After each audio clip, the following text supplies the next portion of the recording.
200 ans après sa mort, il nous regarde, ressuscité par l'intelligence artificielle.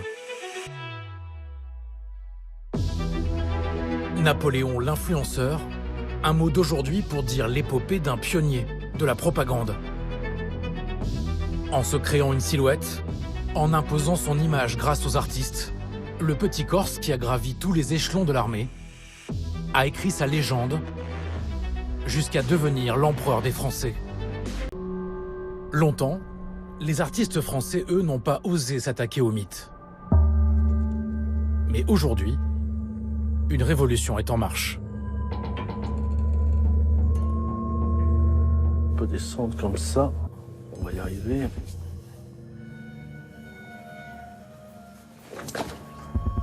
Aux Invalides, un plasticien s'affaire autour du Saint des Saints, la dernière demeure de l'Aigle. C'est un peu étrange de se retrouver aussi proche et au-dessus du tombeau de Napoléon. Dans la main de Pascal Convert, un fémur et une côte en plastique polyamide. Ils appartiennent à Marengo, le cheval mythique de Napoléon.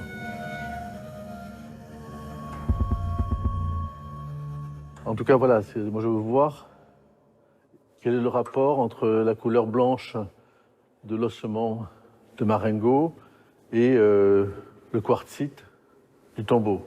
Voilà, c'est ça qui m'intéresse, c'est comment ça se réfléchit dans l'espace. C'est très très important qu'il ait cette forme de légèreté. Voilà, que par rapport à la lourdeur, à la fois physique et symbolique des lieux, c'est l'animal qui ramène une fragilité. Et là, je vais redescendre parce que j'ai le vertige.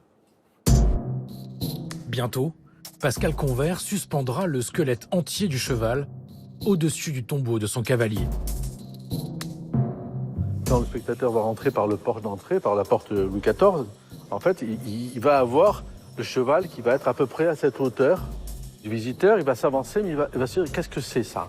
Parce que sinon, le visiteur va aller, comme c'est prévu dans ce bâtiment, dans cette architecture, il va aller vers l'aspirateur, c'est-à-dire, en fait, la fosse dans laquelle se trouve le tombeau de Napoléon derrière moi. Depuis 1840, la disposition des lieux impose à chacun de s'incliner devant la sépulture. Avec Marengo suspendu, fini la révérence. Cette installation sera bientôt le clou d'une exposition d'art contemporain organisée par Éric de Chassé. C'est de la folie, ils sont fous. Vous savez, ils vont suspendre un cheval en plastique au-dessus du tombeau de Napoléon. Est-ce que vous avez entendu parler de ça? Une espèce de bucéphale en plastique. Une nécropole nationale confiée à la garde de l'armée française. Et on suspend des chevaux en plastique au-dessus du tombeau de Napoléon. C'est un geste en réalité extrêmement respectueux de Napoléon, c'est-à-dire passer par l'animal pour retrouver ce qu'il y a d'humain dans Napoléon, et en particulier dans cet endroit qu'est le dôme des Invalides, qui est démesuré, dans lequel, en tant qu'être humain, on se sent vraiment tout petit. C'est de retrouver une échelle. En faisant ce geste-là, je crois que ce que fait Pascal Convert, c'est paradoxalement de réhumaniser Napoléon. Et je pense que là, on est dans des problématiques qui sont évidemment extrêmement contemporaines.